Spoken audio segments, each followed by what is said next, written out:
Bienvenue dans cet épisode de La Lettre Pro, le podcast Intelligence Artificielle. Je suis Brulatour, le rédacteur en chef de La Lettre Pro. Aujourd'hui, nous allons explorer les nouvelles du jour dans le monde de la radio et du podcast. Voici les titres. UAR local met en lumière les défis des stations indépendantes face aux audiences régionales. Skyrock se positionne comme la première radio musicale dans 19 agglomérations et l'Allemagne continue d'adopter le DAB+ avec enthousiasme. Nous parlerons également de l'audience de la radio en province, du nouveau programme La Fabrique de l'information sur France Culture et de la playlist royale de Nostalgie Belgique. De plus, un boom des podcasts chez les plus de 55 ans est observé aux États-Unis.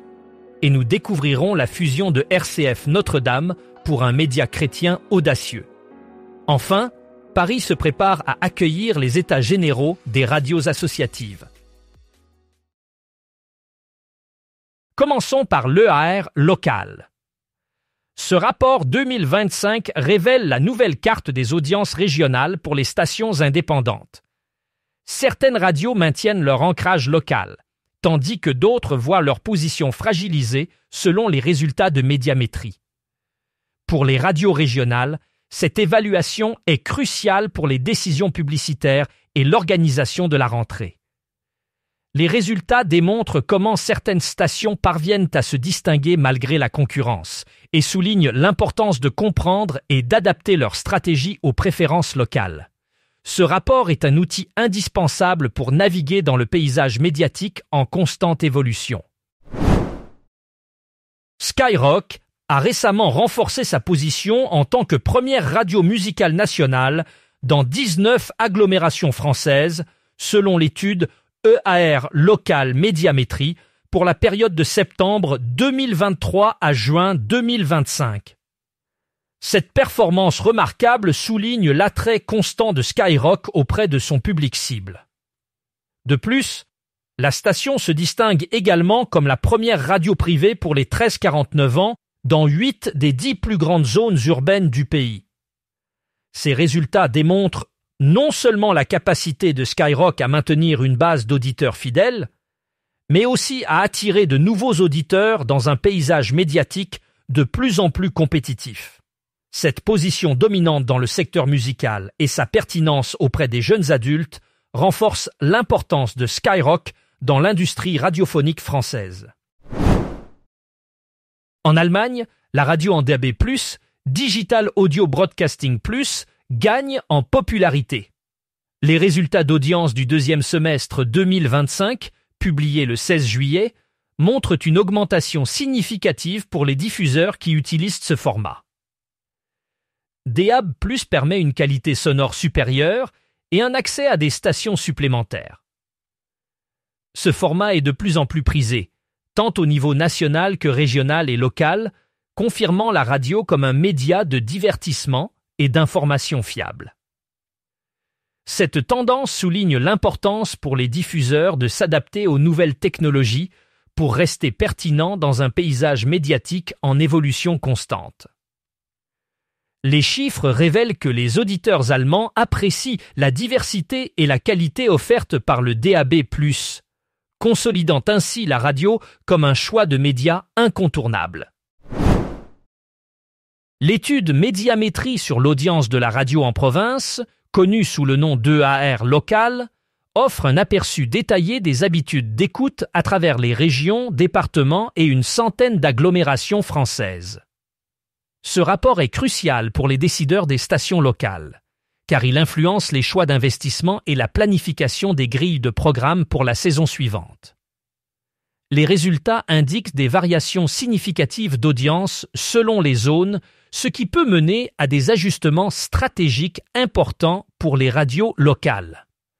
En mettant en évidence les réussites et les défis, cette étude aide les stations à mieux comprendre leur position sur le marché, à identifier les opportunités de croissance et à adapter leurs offres pour répondre aux préférences spécifiques de leurs auditeurs.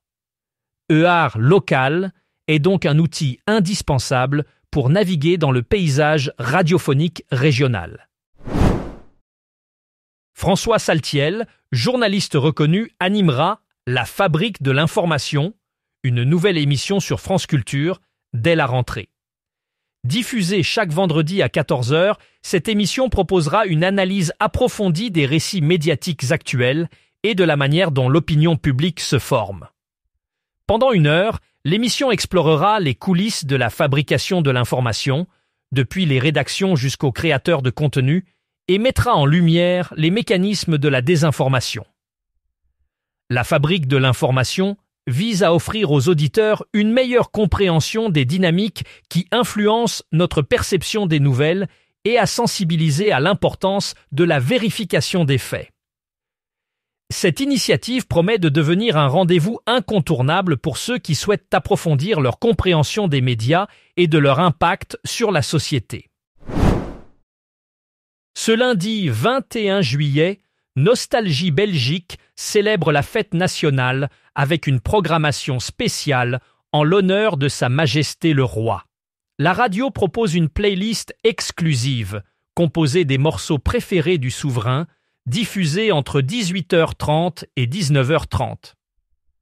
Parmi ces titres, on retrouve notamment des artistes belges emblématiques comme Angèle et Annie Cordy, ainsi que le prince Emmanuel, fils du roi, qui s'est récemment lancé en tant que DJ. La sélection musicale inclut également des groupes internationaux comme les Dire Straits, apportant une touche rock à l'ensemble. Cette initiative musicale vise à rendre hommage au roi et à célébrer le patrimoine musical belge. En parallèle, le village des enfants de Nostalgie, situé au Parc Royal de Bruxelles, propose une variété d'activités gratuites tout au long de la journée, créant une atmosphère festive et familiale. Sa Majesté le Roi sera présent pour découvrir ces animations, marquant ainsi un moment fort de la fête nationale. Les derniers chiffres publiés par Edison Research montrent une augmentation notable de l'écoute de podcasts chez les Américains âgés de 55 ans et plus. En 2025, 27% des personnes de cette tranche d'âge ont déclaré avoir écouté ou regardé un podcast au cours de la semaine écoulée, contre 19% en 2024 et seulement 14% en 2023. Cette tendance illustre un changement culturel significatif dans les habitudes audio des publics seniors aux États-Unis. Cet engouement pour les podcasts chez les plus de 55 ans s'explique par la diversité des contenus disponibles et la facilité d'accès via les smartphones et autres appareils connectés. Les podcasts offrent une nouvelle forme de divertissement et d'information adaptée aux intérêts variés de cette génération, qui devient de plus en plus à l'aise avec les technologies numériques. Cette évolution représente une opportunité pour les créateurs de contenu de cibler un public en croissance avec des sujets pertinents et engageants. Après 18 mois de préparation intense, RCF et Radio Notre-Dame ont fusionné pour créer RCF Notre-Dame. Cette union, bien que prévisible, n'a pas été sans tension. Elle marque une étape cruciale dans le renouvellement du paysage radiophonique chrétien en France. L'objectif de cette fusion est d'affirmer une identité forte et singulière pour devenir un média chrétien audacieux. En combinant leurs ressources et expertise, RCF Notre-Dame espère offrir un contenu enrichi et diversifié à ses auditeurs, tout en renforçant sa présence sur le territoire. Ce projet ambitieux vise à répondre aux attentes d'un public en quête de spiritualité et de valeurs chrétiennes dans un monde en constante évolution. En misant sur l'innovation et la proximité, RCF Notre-Dame souhaite se démarquer comme un acteur incontournable dans le secteur médiatique chrétien. Pour conclure cet épisode, parlons de Paris qui accueillera les États généraux des radios associatives les 9 et 10 octobre 2025.